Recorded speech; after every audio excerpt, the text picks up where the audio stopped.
สวัสดีครับพวกเรานักแสดงจากเรื่อง War of Wine ตอน คู่จิ้นใหม่ วันนี้เรามาทำอะไรครับ รีแคปดีใจกันครับผมกับ War of Wine EP ที่เท่าไหร่ครับ EP สอง ผมครับปันครับ ผมฟาโรครับ ผมสองครับ เดี๋ยวสองเสียงนี่อ่ะ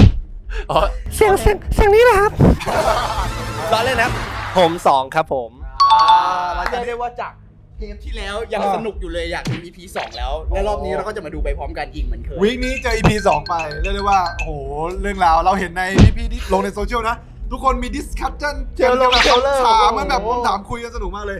อะไรที่ค้างคารอดูมีคำตอบใน EP 2 แน่นอน จัดไปจบเทปนี้พร้อมกันแล้วก็ ลุยกันเลย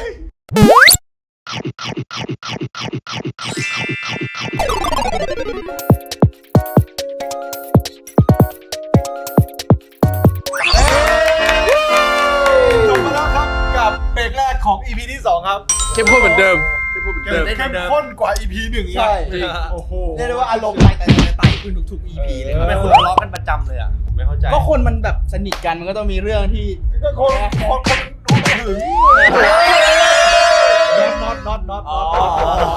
ครับผม รู้สึกไงบ้างรู้สึกไงบ้างนี่เบรก EP แรก ใช่ไหมเบรกแรก ใช่ เอาจริงผมรู้สึกว่ามันมีหลายอารมณ์มากเลยนะ มันไม่ได้มีแค่แฮปปี้อย่างตอนจบเมื่อกี้เราก็เห็นการทิ้งอารมณ์ของตัวละครทั้งคู่ที่ อย่างที่บอกว่าเขาต้องเล่นคู่กัน แต่ทีนี้มันมีคอนฟ lict กันแล้ว แล้วในการทำงานล่ะมันจะเป็นยังไงต่ออีก แต่ว่าถ้าพูดถึงซีนที่ผมชอบใช่ไหมผมแอบชอบซีนที่ก่อนจบเหมือนกันที่ตัวละครของน็อตมาตักน้ำแข็งในถังของปั้นและตัวปั้นล่ากน็อตไปคุยตอนจบว่าแบบทำไมถึงทำแบบนี้ แล้วก็มีกิมมิคที่เราชอบคือเรื่องของอารมณ์ แม้ว่าเขาจะเถียงกันขนาดไหนอะครับแต่เขามีการเล่นลูกเล่น ไม่ว่าจะเป็นทางหน้าตาหรือทางสายตาที่ตัวน็อตเองก็เล่นเหมือนกันทั้งที่รู้ว่าตัวปั้นโกรธอยู่และถ้ายังกวนแบบนี้เข้าไปอะทั้งที่รู้ว่ารีแอคชั่นจะเป็นยังไงก็ยังสามารถเล่นเข้าไปได้แล้วเรายังรู้สึกว่ามันมีเรื่องของคำว่าคู่จิ้นไปตลอดหรอที่ปั้นได้พูดไป ซึ่งเรารู้สึกว่าก่อนหน้านี้เราจะได้เห็นเลยว่า ไม่ว่าการถ่ายหรือว่าในซีนหรือว่าข้างนอกเนี่ยปั้นโอเคกับการที่น็อตคุยด้วยหรือการที่เล่นหรืออย่างตอนที่เราเปิดมาในเบรกแรกของ EP 2 ที่ปั้นพิมพ์อยู่แล้วน็อตเข้ามาแซวอย่างเงี้ยปั้นก็ยังตอบเล่นหยอกล้อกันปกติแต่ณตอนเนี้ยมันกลับกลายเป็นว่าพอน็อตจะทำเหมือนเดิมอ่ะปั้นกลับรู้สึกไม่โอเคแล้วเราก็รู้สึกว่า เพราะว่ามี คอนฟ lict เข้ามาใช่ครับ ใช่ ซึ่งก็เป็นคุณไทย เข้ามา ซึ่งเรารู้สึกว่าเนี่ยแหละมันจะทำยังไงต่อหลังจากที่มีคอนฟ lict แล้วการร่วมงานอ่ะมันจะเป็นยังไง แต่ว่าสิ่งที่ปั้นกับน็อตคุยไว้ตั้งแต่แรกอาจจะเปลี่ยนไปแล้ว ใช่ น็อตก็ทำปกติเหมือนเดิมแหละแต่ตอนเนี้ยปั้นคิดแบบ ความคิดของปั้นเปลี่ยนไปใช่ครับ อ่า นี่ขนาดแค่ EP 2 ตอนแรกแล้วนะคอนฟ lict ขึ้นมาก็ขนาดเนี้ย ยังไงพวกคุณพูดเลยเนี่ยบ้าง จริงๆอะเรารู้สึกว่าคนทุกคนอะควรได้รับการดูแลที่ค่อนข้างเท่าเทียมกันเราอยากให้ทุกคนอะจะได้คือเราจะได้ทำงานได้อย่าง สบายใจ สบายใจ รู้สึกว่าจะได้ไม่ต้องมีคอนฟ lict หรือการตีกันขึ้นมาในระหว่างทำงานใช่ไหมครับ ใช่เพราะว่าแบบสิ่งที่เราได้รับหรือสิ่งที่คนอื่นได้รับเนี่ยเราก็อยากได้รับเหมือนกันเขาอยากได้รับเหมือนกันเนี่ยเรารู้สึกว่าแบบอยากให้มันเท่ากันเหมือนกันนะอะไรอย่าง ปั เงี้ ญ ย หากับการคือการกระทำมันก็มีต่างคนต่างมีเหตุผลของตัว ใช่ เอง ใช่บอกว่าเราก็ไม่เคยเจออะไรแบบนี้ เพราะว่าจริงๆพวกเราก็ตักข้าวเองนะ ใช่ ตักข้าวเองกินเองอยากทำอะไรให้มันแบบเพราะว่าเรารู้ว่าทุกคนอ่ะหน้าที่เยอะอยู่แล้วอะไรที่เราช่วยเหลือตัวเองได้เราก็ควรทำเพราะว่าแบบว่าแต่ละคนหน้าที่เยอะอยู่แล้วอะไรเงี้ยอะไรที่ช่วยเหลือตัวเองทำแต่ว่าก็เข้าใจในมุมมองที่แบบว่าบางคนเนี่ยเขาอย่างแค่น้ำดื่มเนี่ยบางคนชอบกินน้ำอันนี้ไม่ชอบกินน้ำอันนี้ด้วยความชอบส่วนตัวเนี่ยมันก็ไม่ผิดเพราะว่ามันเป็นสิ่งปกติแต่สำคัญคือแบบเราจะรับผิดชอบตรงนั้นยังไงให้มันไม่เกิดความเดือดร้อนที่คนอื่น ให้มันจบที่ตัวเราใช่ อาหารบางคนก็แพ้อาหารแบบนี้ ใช่ อาหาร จีบปาถะ เขาเลยต้องเตรียมอาหารของเขามาเองอะไรอย่าง ถู เงี้ย กอะไรเงี้ย ใช่ ใช่ นั่นแหละครับ ผมว่าประเด็นนี้ดี อืม ชอบคือผมชอบช็อตที่ปั้นเขาแบบว่าหาข้อมูลเกี่ยวกับว่าผู้จัด ที่หาข้อมูลในอินเทอร์เน็ตใช่ไหม ใช่คือบางทีอ่ะเราต้องไปหาข้อมูลเชิงลึกนิดนึงในการทำรีเสิร์ชอะไร มี เงี้ กาย ร ว่า ยื แบบ นยันนิดนึง ไม่ใช่แบบว่าบางทีเราไปเข้าไปหาเว็บที่มันไม่สามารถเชื่อถือได้อย่างเงี้ยมันก็ทำให้แบบข้อมูลผิดพลาดแล้วสุดท้ายเป็นไงฮะโต๊ะแต่ถ้าถามว่าปั้นน่ะมีความรับผิดชอบไหมต้องบอกว่ามีความรับผิดชอบมากนะเขาแบบว่าทำการบ้านเตรียมตัวเพื่อที่จะได้แบบไปคุยผมว่าดีนะแต่ผิดพลาดเป็นนิดนึง ใช่แต่ผมก็แอบรู้สึกว่าจริงๆก็ควรเกิดจากความชอบด้วยในการที่เราจะศึกษาข้อมูลใครคนหนึ่งอะเราควรมีความสนใจจริงๆหรือเราอยากรู้จักเขาจริงๆเราไม่ควรที่ถ้าเราจะทำเพื่อแค่จะได้แสดงให้เขาเห็นว่าเรารู้จักคุณมันก็จะออกมาเป็นแบบปั้น อ๋อแบบเจอปุ๊บส่งIG โพสตั้งแต่โพสแรกอะไรอย่างเงี้ย อันนั้น นะ ผมส่องคุณ โอ้ ในเห็นไหม แค่เบรกแรกมันก็มีอะไรให้พูดถึงเยอะแยะแล้วใช่ไหม เออ นั่นแหละอย่างแรกเราต้องเกิดจากความสนใจนะครับจริงๆ แล้วก็เบรกที่2เป็น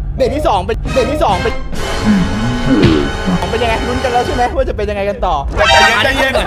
เขาก่อน อ๋อมีเรื่องจะพูดใช่ไหม ผมเลยผมเลย ยังไง ของผมแล้วผมชอบซีนที่ ถือโทรศัพท์ไม่ได้ตลกมากนะซีนนั้นตลกมากคือแบบว่าทุกอย่างเรียบร้อยแล้วครับทุกอย่างเรียบร้อยแล้วครับแต่ว่าพูด ยังไม่ได้รับสายด้วย ยังไม่ได้รับสายด้วยมีคนรับสายให้ก็คือเหมือนว่าเอาจริงคือซีนนั้นตลกแล้วก็แบบชอบมากแต่ว่าคือแต่ละคนเขามีเหตุผลของเขาเองเนาะบางอย่างทำได้ทำไม่ได้ก็คืออย่างที่เคยบอกไปว่าขึ้นอยู่กับการตกลงกัน เนในกรณีการตกลงกันว่าเราทำอย่างนี้ได้ทำอย่างนี้ไม่ได้ เพราะว่าเราเข้าใจเหตุผลแล้วครับแต่ทุกคนเข้าใจเหตุผลว่าทำแบบนี้ไม่ได้แต่ว่าสิ่งที่ชอบก็คือการแก้ปัญหาในกองซึ่งมันเป็นสิ่งที่เกิดขึ้นตลอดเวลา ใช่ ต้องชมพุ่มกับซึ่งมันไม่มีทางที่แบบเราถ่ายทำแล้วแบบจะราบรื่นได้อย่างปกติ ไม่มีทาง มันจะมีเสียงนู้นเข้ามาอยู่ดีมีแสงเข้ามาหรือว่าอยู่ดีมีอะไรต่างๆเข้ามา เราจะต้องชมพุ่มกับเราก็คือคุณธนมินนั่นเองแต่เรื่องก่อนถึงเรื่องนี้แล้วพี่จีวินเขาเก่งเรื่องการแก้ปัญหาพี่จีวินบอกว่าชอบในการที่แบบแก้ปัญหาหน้าเซตมากพี่จีวินชอบมากๆ เราไปกันที่เบรกต่อไปไหมเบรกต่อไป ไปเบรกต่อไปเลยครับไปเบรก2กันเลยครับ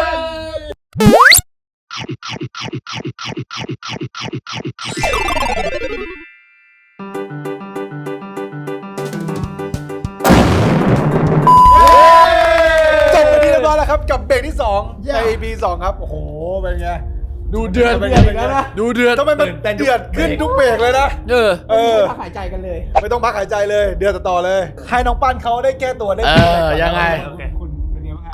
สำหรับอันนี้ใช่ไหมเบรกที่2แต่จริงๆทุกคนจะได้เห็นแบบว่าตัวละครปั้นใส่แว่นกันแดดอาจจะนึกว่าแบบเป็นกิมมิคอะไรใส่เข้ามาหรือเปล่าแต่จริงๆเราอยากจะแชร์ให้ฟังดีกว่าว่ามันมีเหตุเกิดตอนระหว่างการถ่ายทำเนี่ยแหละครับผมคือจริงๆวันนั้นเนี่ยก็มีการออกกองกันปกติแล้วผมก็ต้องตื่นไปตั้งแต่ตี 5-6 โมงกันปกตินัดกองแต่ว่าแล้วในจังหวะที่ตื่นมามันเป็นตากุ้งยิง โดยที่เราแบบมันไม่ได้มีรางสังหรณ์มาก่อนนอนเลยว่าเฮ้ยเดี๋ยวพรุ่งนี้จะบวมหรืออะไรนะ แต่ตื่นมาแล้วมันเป็นและหลังจากนั้นเราก็อัปเดตจากทางพี่ผู้จัดการแล้วพี่เขาก็แจ้งทางพี่ผู้กำกับพี่ชีวินให้ครับผมก็หลังจากที่พี่ชีทราบเนี่ยครับเราก็ไปที่กองกันแล้วก็มีพี่พยาบาลในกองเพราะว่าปกติเนี่ยในกองถ่ายเนี่ยเราจะมีแบบว่าฝ่ายพยาบาลที่เอาไว้คอยดูแลนักแสดงหรือว่าพี่ๆทีมงานทุกคนอยู่แล้วซึ่งแล้วก็มีการได้เช็คอาการว่ามันเป็นยังไงประมาณไหนและสามารถโฮได้ยังไงบ้างเรียกได้ว่าพอเราได้ดูแลรักษาอาการเบื้องต้นอ่ะพี่มันดีขึ้นแล้วพี่ชีก็ขยับเบรกให้เราได้พักประมาณช่วงประมาณเช้าถึงประมาณสายเนี่ยแหละครับให้ตาดีขึ้นแล้วก็ใช้แว่นกันแดดแทนเพราะว่าช่วงเที่ยงเนี่ยมันมีแสงที่ค่อนข้างแรงมากไม่ได้หลอกเดย์กับไนท์ด้วยมันก็เลยใช้แว่นกันแดดเข้ามาในการช่วยเนี่ยแหละครับเราก็เลยอยากจะบอกว่าในทุกๆกองเนี่ยครับ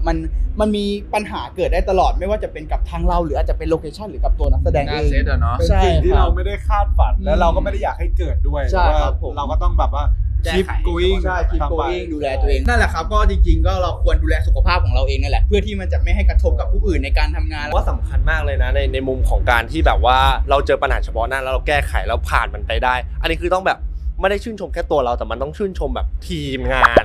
รวมถึงผู้กำกับรวมถึงแบบพี่ๆทุกคนพยาบาลทุกคนเพราะว่าบางเหตุการณ์บางอย่างมันไม่สามารถแก้ไขด้วยตัวเราคนเดียวเนาะแล้วพอทุกคนแบบพอ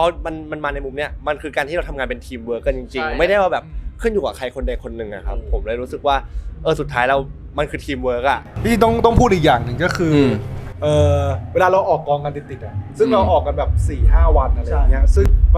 มันต้องเตรียมตัวเองเพราะว่าเราออกตื่นกันตี 5ที่จริงก็ตื่นก่อนด้วยซ้ำเพราะว่านัดตี 5อะไรเงี้ยต้องมา ADK อะไรก่อนแล้วก็กว่าจะเลิกก็เที่ยงคืนกว่าจะถึงบ้านตี 1 ตี 2เงี้ยซึ่งมันเป็นรูทีนอย่างเงี้ยติดกันหลายวันซึ่งพวกเราเป็นนักแสดงเราก็ต้องเตรียมตัวเองเตรียมสุขภาพหรือว่าจะอ่านบทอะไรมาก่อนอะไรเงี้ยซึ่งทุกอย่างมันมีเบรกดาวน์แล้วมีตารางเองซึ่งแบบอย่างพี่เนี่ยก็คือว่าเรารู้ว่าช่วงเนี้ยเราจะได้งีบนิดนึง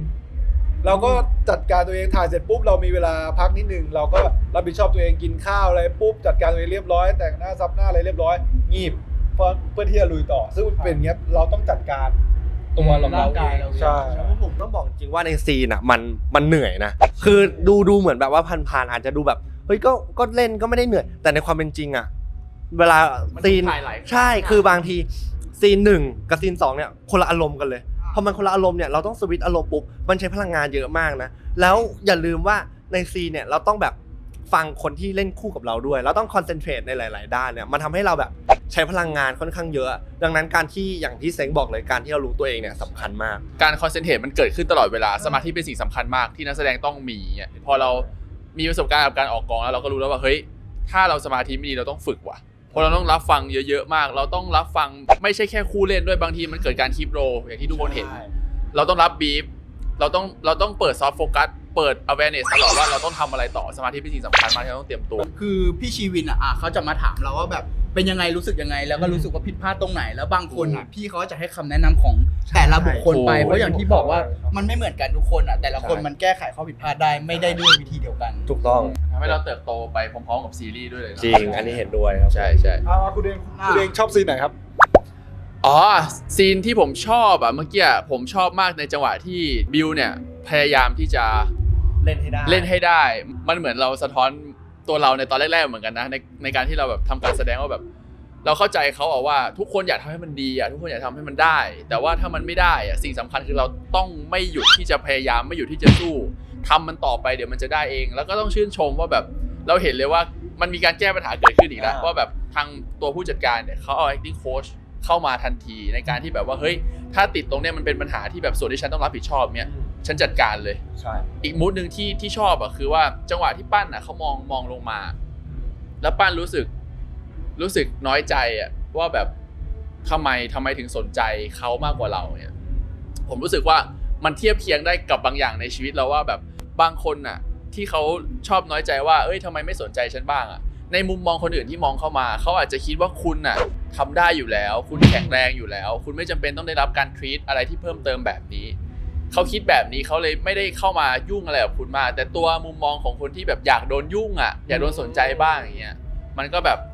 มันอยู่ที่มุมมองจริงมันจะทำให้เราเข้าใจว่าเฮ้ยบางทีอย่าเพิ่งน้อยใจนะที่เขาไม่ได้อะไรกับเรามากเขาอาจจะเห็นว่าเฮ้ยเราดูแลตัวเองได้แล้วอะไรแบบนี้อะไรเงี้ยค มั รับ นก็แบบเป็น2มุมที่ทำให้เราแบบได้คิดว่าแบบบางทีเราจะมองด้านเดียวไม่ได้เหรียญมันมี2ด้านเสมอดังนั้นผมว่ามันอยู่ที่เปอร์สเปกทีฟของเรามากกว่าว่าแบบเฮ้ยถ้าเราแม่งมีมุมมองที่แบบpositive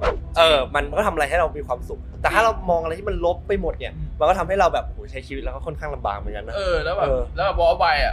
มี2มุมอย่างเงี้ยให้เราคอยมองตลอดว่าเฮ้ยถ้าเรามองผ่านคนเนี่ยมันจะมีเหตุผลแบบนี้กลับมามองอีกฝั่งนึงมันเขาคิดอีกแบบนึงว่าหาตรงกลางยังไงอะไรเฮ้ยเอาจริงคือส่วนตัวแล้วชอบในซีนที่แบบปั้นแบบไปสยอสแยะกับไทยสยอสแยะทำความรู้จักทำตอนแรกว่ากินข้าวได้ไหมเมียบอกกินไม่ได้พอไทยเรียกปุ๊บเอาได้ครับสยอสแยะคุณโคตรสยอสแยะเลยแต่อย่างแรกอย่างหนึ่งที่ต้องพูดก่อนเลยคือเขาก็อยู่เป็นถามว่าเวลาเราเจอผู้ใหญ่จะให้เราไปแบบไม่กินไม่ได้มันก็ไม่ใช่อันนี้ถือว่าเขาก็มีความรับผิดชอบเขารู้ว่าเขาต้องทำอะไรวางตัวยังไงเฮ้ยผมว่ามันก็ดีเป็นมารยาทแต่ถ้าสมมติว่าในความเป็นจริงเราง่ายจริงๆมันก็จะดีเช่นเดียวกันถ้าเรามีความสุขแล้วเราไม่ได้แบบต้องพยายามเพื่อมันเราก็จะไม่ได้รู้สึกอันนี้คือทุกคนอาจจะได้ยินเสียงผมไม่ค่อยชัดมากแต่ผมพยายามจะพูดเสียงดังเพราะตอนเนี้ยคือแบบเรายิงถึงแม้ว่าเสียงดังแต่ใจเราสื่อกันก็ว่าเสียงเราเป็นหลักให้อันนั้นเป็นแบ็คกราวด์เป็นตีแบ็คกราวด์ของผมใช่ไหมของผมอยากจะพูดเรื่องเกี่ยวกับ NC หน่อยเพราะว่ามีที่คูณพูดกับป้านเรื่องกินข้าวแล้วก็ใช่ป้านไปบอกว่าเดี๋ยวต้องไป NC ถูกไหมซึ่งในชีวิตจริงของนักแสดงก็คือเราต้องเตรียมตัวนะ NC คือไม่ใช่ว่าแบบตัวอย่างปุ๊บเอาเข้ามา NC ได้เลยไม่ใช่นะครับเราจะต้องมีการแปรงฟันก่อนแล้วก็แบบว่าเรา NC เราต้องมีถอดเสื้อถอดอะไรอย่างเงี้ยเราต้องแบบมีฟิตร่างกายก่อนแล้วก็ก่อนเล่นก็จะต้องแบบกินอาหารน้อยๆแต่ว่าคือทางทีมงานหรือว่าทางผู้กำกับเขาจะจัดเบรกให้อยู่แล้วว่าแบบจะต้องเป็นช่วงที่แบบว่าตอนเช้าๆหน่อยหรือว่าช่วงอะไรใช่ในการจัดการใช่ตามความเหมาะสมซึ่งโอ้โหนี่คือวิดพื้นไปประมาณ100 ทีอะไรเงี้ยแบบหน้าเซนพี่บิลลี่ใช่แต่ละครั้งเพราะอย่างผมเองผมได้อยู่กับพี่บิลลี่เนี่ยเราจะได้เห็นเลยว่ามันมีผลจริงๆอย่างบางซีนเนี่ยที่พี่บิลลี่ต้องแบบถอดเสื้อใช่ไหมแล้วก็จะเห็นว่ามาตอนเช้าเนี่ยพี่บิลลี่จะแบบทานแป้งน้อยมากเขาจะทานแค่เพื่อให้แค่อยู่ท้องใช่รวมถึงคืนก่อนหน้าห้ามกินน้ำหวานห้ามกินโซเดียมมันเป็นเทคนิคที่ใช่กินน้ำเปล่าอย่างเดียวไม่งั้นเดี๋ยวมันบวมใช่เช้ามาปุ๊บมันจะลีนมันจะนั่นเลยใช่แล้วรวมถึงยิ่งมูดอารมณ์ในการถ่าย NC ใช่ไหมพี่จริงๆอย่างที่ทุกคนเห็นว่า มันอาจจะแค่ปึ๊บแล้วมันจบอย่างแค่เห็นภาพอะไรเงี้ยหมายถึงว่าภาพหมายถึงถ่ายแต่จริงๆอ่ะเรารู้สึกมันเหนื่อยใช่ไหมพี่ มันคือเหมือนว่าเทียบกับฉากแอคชั่นได้เลยนะ เพราะว่ามันมีอิโมชันแนลเยอะมากแล้วก็แบบ มันเป็นการต่อสู้เหมือนกันนะ แล้วแบบ มันเป็นการต่อสู้คนละแบบ ไม่ยิ่งถ่ายหลายมุมก็คือแบบว่าแล้วยิ่งแบบเป็นโคสอัพด้วย NC ถ่ายโคสอัพสายตาหายใจพี่ชีวิงแล้วต้องแบบให้เราหายใจแบบว่าสื่อสารอารมณ์ต่างๆรวมถึงแบบท่าทางร่างกายต่างๆ คือมันใช้ร่างกายเยอะมากและใช้อารมณ์เยอะมากใช่อย่างที่ทุกคนเห็นจริงๆในเบรกเนี่ยก็มีแล้วแหละตอนที่น็อตเนี่ยผลักปั้นไปติดกระจกแต่จะเห็นได้เลยว่าน็อตพยายามเขาเรียกอะไรวะเล่นกับจุดที่เซนซิทีฟของปั้นอ่ะแต่ว่าตัวปั้นก็ยังมีเรื่องของคอนฟ lict ในหัวเหมือนกันก็คอนฟ lict กันจนทำให้มันแบบบางครั้งในจุดที่เซนซิทีฟถ้าอารมณ์มันไม่ได้มีความรู้สึกที่เหมือนกันอ่ะเรารู้สึกว่ามันก็ไปไม่ได้เหมือนกันขนาดนี้แค่เบรก2นะเรื่องราวเรานี่แบบว่าโอ้โห เข้มข้นขนาดไหน แล้วจะรออะไรล่ะครับโอ้โห ถ้าอย่างนั้นแล้วก็ ไปเบรก3แล้ว ไป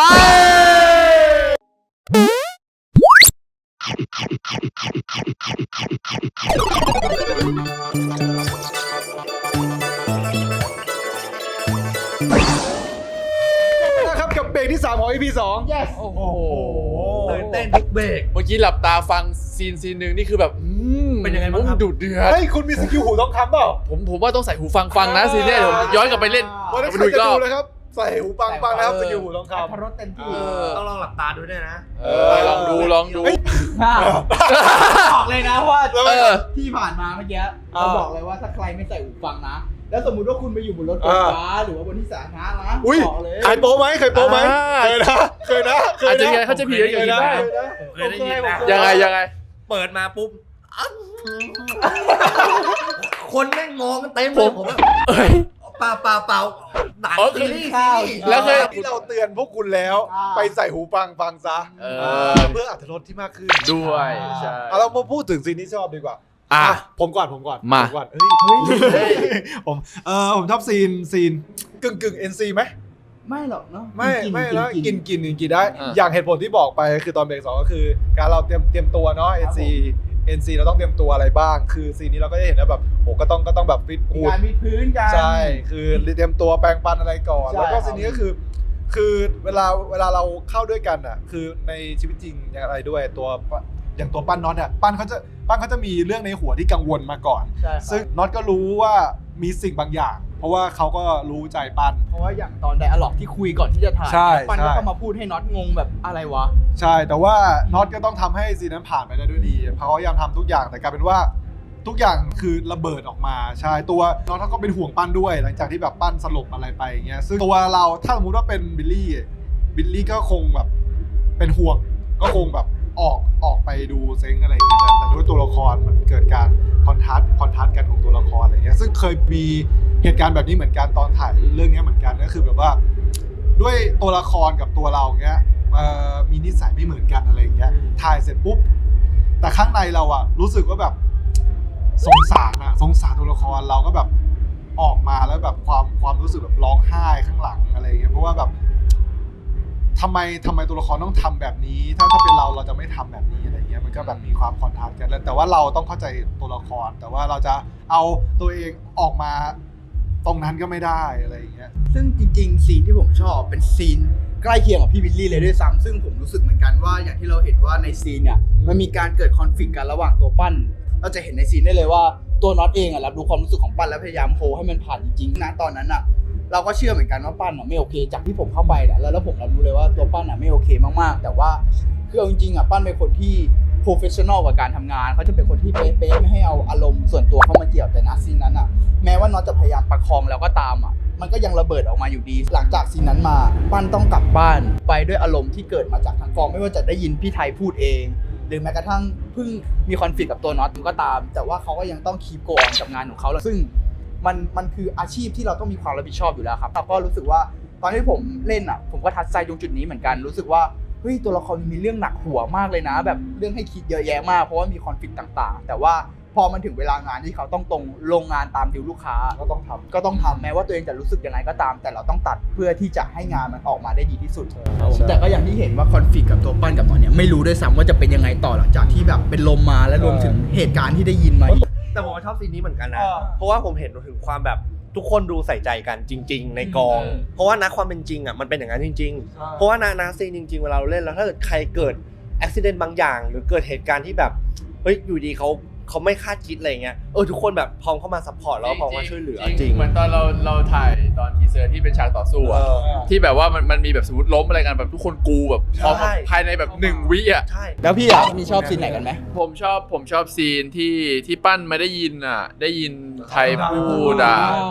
คือมันเสียใจนะบางทีแบบปั้นเขาเป็นคนทำงานดีมาตลอดอะแล้วมันแค่เป็นช่วงจังหวะหนึ่งของชีวิตที่มันไม่เอื้ออำนวยกับเรามันเป็นจังหวะที่เราแบบมันมีเรื่องประเดประดังเข้ามาทำให้เราไม่สามารถมีสมาธิมากพอกับซีนนั้นได้เนี่ยแล้วมันนั้นเกิดกับช่วงจังหวะที่มันคาบเกี่ยวกับโอกาสของเราเนี่ยมันทำให้เราเห็นว่าแบบบางทีเราก็เลือกไม่ได้เหมือนกันนะในเวลาที่เราเต็มที่ไปแล้วอ่ะบางทีถ้ามันเกิดข้อผิดพลาดเราก็ต้องยอมรับมันอ่ะคนเราไม่อยากให้มันเกิดขึ้นหรอกแต่บางทีอ่ะถ้ามันเกิดขึ้นแล้วอ่ะมันก็ต้องยอมรับแล้วก็ทำต่อทำเต็มที่ต่ออะไรเงี้ยครับใช่นี่คือแบบก็เป็นความจริงของ โลก ชีวิตเหมือนกันนะ เพราะว่าการที่เราเห็นข้างหน้าเขาประสบความสำเร็จหรือเป็นอะไรมาเขาต้องถูกอิกนอร์มากี่ครั้งกว่าเขาที่จะถูก accept มา1 งาน ใช่ เขาต้องถูกอิกนอร์เขาต้องเสียน้ำตาเขาต้องโดนโน่นโดนนี่มาอย่างที่แบบบ้านโดนกว่าเขาจะเห็นอย่างที่ทุกคนได้เห็นแบบชายออกมาอย่างเงี้ย ทุกคนเห็นจังหวะแค่ตอนจังหวะที่สำเร็จ ใช่ทุกคนไม่เห็นว่าข้างล่างบาดแผลข้างหลังเป็นยังไงบ้าง เรียกได้ว่าแค่เบส3แบบมันกด ไม่ โหด ต่อเลย หัว นะ โหดหัว ผมอยากดู ไปเลยไหม ใช่ ไปเลย ไปเอาเลยครับ ไปดูเบลเลย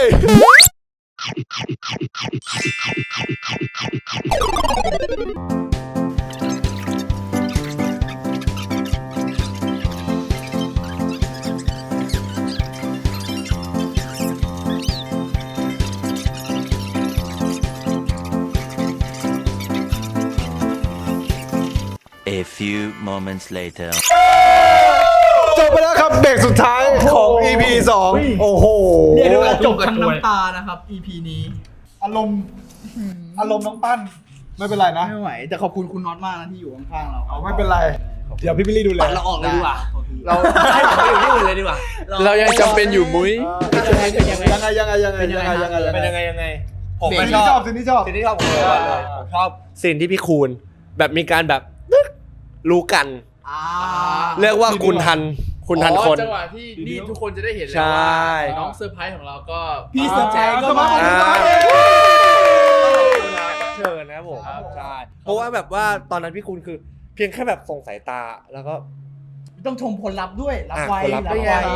แล้วจริงๆคือเหตุการณ์แบบนี้มันเกิดขึ้นบ่อย เพ มาก ราะว่าเราจะต้องรู้กันแบบ ถูกต้อง ยิบย่ยเท่านั้น ผมเลยรู้สึกว่ามันเป็นศิลปะแล้วก็เป็นเซนส์อย่างหนึ่งที่แบบเป็นเสน่ห์เหมือนกันนะ ความรู้ใจกันระหว่างผู้จัดการกับตัวนักแสดง นี่ชอบมากไปต่อเลย ใครชอบซีนไหนไหมพี่ชอบ มีใครไหมมีใคร คุณพี่ก่อนพี่ชอบซีนสุดท้าย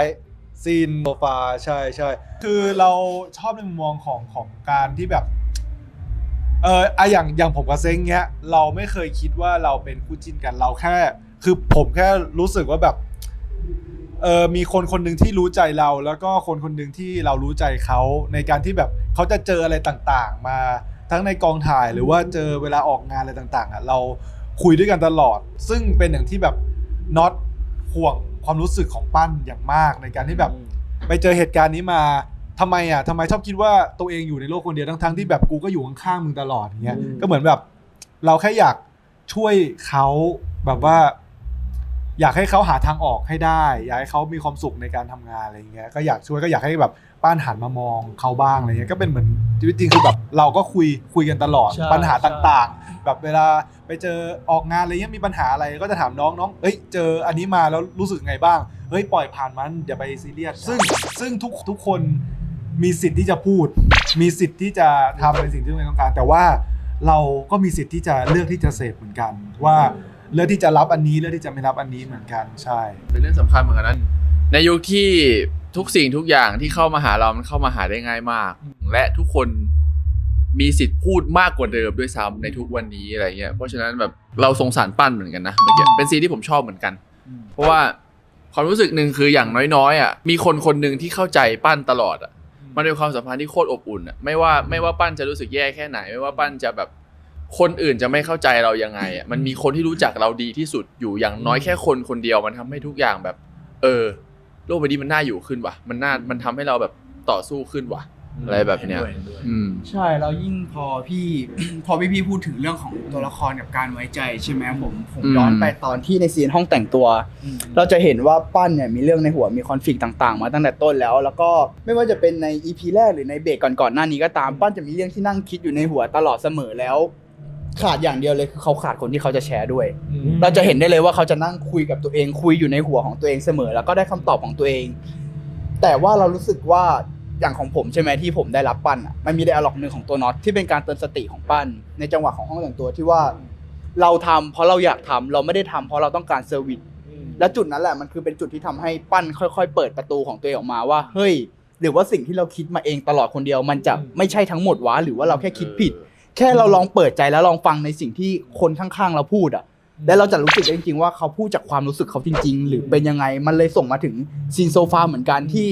พอน็อตแค่บอกปั้นว่าเฮ้ยมึงยังมีคนข้างๆอยู่นะมึงแค่แชร์ดิมึงแค่บอกดิเขาพร้อมรับฟังมึงอย่าเพิ่งสนใจในสิ่งที่มันท็อกซิกกับมึงดิมึงลองเปิดใจก่อนแล้วซึ่งมันออกมาเป็นแบบที่พี่บิลลี่บอกเลยซึ่งในชีวิตจริงของผมกับพี่บิลลี่อ่ะ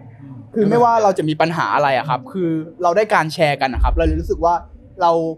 าเห็นใจตัวละครปั้นตรงจุดนี้เหมือนกันที่เขามีปัญหาเรื่องความสัมพันธ์ไม่ไว้ใจใครเลยมันเลยกลายเป็นว่าทุกอย่างทุกสิ่งที่เกิดขึ้นคิดในหัวแล้วจบเองแล้วตัดสินไปเองครับก็อยากจะแบบแชร์กับทุกคนเหมือนกันว่าแบบบางครั้งถ้าเรากังวลหรือเรามีปัญหาอะไรที่เครียดเนี่ยคนรอบข้างนี่แหละที่จะเป็นคนที่ช่วยเราใช่ อย่าเก็บไว้คนเดียวครับ ต้องแชร์ผมว่าแชร์การแชร์เป็นการที่ทำให้เราแบบได้ปลดปล่อยอารมณ์อย่างหนึ่งแล้วก็ทำให้เราแบบจากที่เราเคยคิดเครียดเนี่ยบางทีคือผมแบบพอทำงานเนาะคืออย่างผมทำงานประจำไปด้วยใช่ไหมคือพอบางทีเราเครียดมากๆปุ๊บมันกลายเป็นพอเราได้แค่พูดอ่ะมันโล่งเลย มันคือจริงๆปัญหาก็ไม่ได้หายไปนะแต่เราก็รู้สึกว่าอ๋อมันดีขึ้น โอ้ EP 2ตึงขนาดนี้เลยนะ ผมบอกเลยตึงมากกางเกงผมมาตึงมากโห ไปทุกคนครับผมทุกคนผมมีคลิปพิเศษที่จะให้ดูถ้าอีกแล้วผมจะมีคลิปเบื้องหลังให้ดูว่าตึงจริงไหม ผมอะ แต่งตัวเดี๋ยวทุกคนได้เห็นอะไรตึง จริงเมื่อกี้ที่เซ็งบอกว่ามีคอนฟ lict กับในห้องแต่งตัวผมมีคอนฟ lict ซีนห้องแต่งตัวเหมือนกัน ปาโลบอกใส่ได้ทำไมจะใส่ไม่ได้ แต่ข้างในเฮงบอกกูใส่ไม่ได้มันตึงมาก ในใจให้คิดฟาโลมใส่ไม่ได้ค่ะมันแน่นค่ะหนูจะหายใจไม่ออกอยู่แล้วลูกเงี้ย แล้วตอนเดินแบบฝืนมากเลยแบบกูพยายามมากแบบเดิน เดี๋ยวมีเบื้องหลังพี่บิลลี่บอกเดี๋ยวมีเบื้องหลัง แต่ปาบอกไงไหว แล้วปาบอกทำไมมึงใส่ไม่ได้ จริงๆแล้ว มันค้ำค่ะฟาโล ความจริงแล้วปั้นอาจจะเห็นแล้วปั้นมองแล้วไม่ได้หรอกเป็นห่วง อ๋อ ฟาโลคิดมาก ตอนที่ปั้นบอกว่าไว้มึงต้องมาอยู่จุดเดียวกูอะจุดที่มึงผอมอะ นี่และที่สำคัญตัวอย่าง EP 3โอ้โหได้หลอกแรงมากนะ แรงจริงอันนี้แรงจริง เป็นการ ใครพูดนะใครพูดน็อต น็ พู อต ด นี่แหละ ถ้ามีเจนอะไรนะมีเจนใหม่ เจน 1 เจน 1 เจน 2 เริ่มเป็นการต่อสู้ด้วยหลอกแบบจิตวิทยากัน ซับเทคแน่นๆยังไม่ทิ้งจริง อันนี้ต้องฝากคนดูด้วยว่าถ้าเกิดคนดูอ่ะมีการแบบดูแล้วเจอกิมมิกอะไรเนี่ยฝากคอมเมนต์ผมบอกเลยว่าเพราะบางทีการที่เรารีแคปรีใจของเราเนี่ยมันอาจจะแบบยกมาแค่บางประเด็น แต่บางทีคนดูเนี่ยครับพอดูไปแล้วเราอาจจะแบบเห็นมากกว่านั้น แต่ว่าต้องบอกก่อนทุกอย่างเป็นอรรถรสเพื่อความสนุกอย่าไปแบบว่าจริงจังซีเรียสว่าจะเป็นเรื่องอะไรยังไง แต่เราบอกเลยว่าทุกกิมมิคถ้าสงสัยคอมเมนต์ได้เลยเดี๋ยวผู้กำกับมาตอบใช่ไหมฮะ ลงไว้ในคลิปรีแคปรีใจหรือว่าแอดใน Twitter แอดธนมิน แอดได้เลย ใส่ได้ตอนนี้เลยครับผม เดี๋ยวใส่ให้นะครับ DM มาได้เลยพุ่มกับผมตอบอยู่ไม่เกิน3 คำ แหมตาเลยเลยแล้วคุณตาล็อกแรกนะแต่ที่จริงก็ต้องดูหลายๆรอบนะต้องวนดูหลายรอบคือดูรอบแรกเราจะได้รู้อะไรอย่างหนึ่งดูอีกรอบหนึ่งก็จะได้อะไรยิ่งดูหลายๆรอบก็จะเราจะได้แบบดีเทลได้มีได้อะไรเยอะมากๆ เยอะมากจริงๆเรื่องเนี้ยคือแบบพี่ชีวินใส่มาหมดแค่ขนาดพวกเราพูดออกมาเรายัง มันยังไม่หมดเลยนะ ยังไม่หมดด้วย อันนี้คือแบบเอายกแค่ประเด็นแบบ ใช่ เด่นๆของแต่ละเบรกมาให้ดูเท่านั้นเองแต่ถ้าสมมติว่าลงดีเทลแบบเพิ่มเป็นไปได้นะดูปุ๊บดูรีแคปดีใจปุ๊บกลับไปดูใหม่อีกรอบกลับมาดูรีแคปดีใจแล้วลองคอมเมนต์ดู ได้ที่เราไม่ได้พูดต่อ เพราะคุณไม่มีทางเข้าไปอยู่ในหัวของคุณชีวินได้หรอก ไม่รู้ว่าต้องรอติดตามในรีแคปดีใจกับ EP ต่อไปของพวกเราดีกว่า ครับผม ใช่แล้ว ก็อย่างที่บอกก็คือเราอยากฝากเรื่องนี้ไว้ด้วยคู่จิ้นใหม่ตอนนี้ EP 2 แล้ว ใช่ เรียกว่าดุเดือดพล่านเลย ครับผม แล้ ยั ว งไงต้องขอบคุณคนดูทุกคนที่แบบว่าเข้ามาแล้วก็ให้กำลังใจพวกเรา ทุก EP ทุกรีแคปรีใจเลยแล้วก็ฝากติดตามใน EP ที่ 3 ต่อไปครับ ว่ามันจะมีกิมมิคอะไรเด่นๆ ออกมาให้ทุกคนได้รับชมกันอีก แล้วก็อย่าลืมกลับไปย้อนดู EP 1 หรือ EP 2 นะครับ เราหวังว่าคุณจะพลาดบางกิมมิคของคุณไป ก็เหมือนเดิมครับพวกเราดูจบปุ๊บก็ไปเจอกันในโซเชียลเนาะ ใช่ครับ พร้อมกับแฮชแท็กไปดูไปพูดคุยกัน ใช่ ตั้งคำถามแล้วมันรู้หาคำตอบ แลกเปลี่ยนการ สามารถรับชมได้ช่องทางไหนวันไหนครับ ครับผมสามารถรับชมได้ทุกวันอังคารนะครับผมเวลา 3 ทุ่มตรงทาง ASK นะครับแล้วก็ถ้าอยากดูแบบดีเลเตอร์คัทบางซีนเนี่ยไม่มีที่ฉายเนี่ยก็สามารถรับชมแบบพิเศษตอน 3 ทุ่มได้เหมือนกันนะครับผม คุณจะได้เข้าไปในหัวพี่ชีวินใช่ไหมหยุดดาริเตอร์ครับ อย่าเข้ามาในหัวฉันนะ ฝากติดตามด้วยครับทุกคนแน่นอนว่าแม้ว่าคลิปนี้จะจบด้วยความที่แบบเศร้าๆหน่อยแต่ไม่น่าว่า EP หน้า อาจจะมีความแฮปปี้กับ เดือดแน่นอนเดือดแน่นอน เราควรจบได้แล้ว เรามันยาวได้แล้ว ยาวมาก เรายืดแล้ว งง ครับวันนี้ขอตัวลาไปก่อนนะครับผม สำหรับวันนี้ สวัสดีครับ ไม่มีใครสามารถทำผมลงได้ นอกจากรอยยิ้มคุณ คิตตี้เป็นแมวแต่คิดถึงอีกแล้วเป็นคุณนะครับ ผมจะบอกว่ากีตาร์จะไม่มีเสียงถ้าไม่มีสายนะครับ เช่นเดียวกับชีวิตผมจะไม่มีความหมายถ้าไม่มีคุณครับ ผมอาจจะดูไม่เต็มบาทแต่ความรักที่ผมมีให้ไม่เคยขาด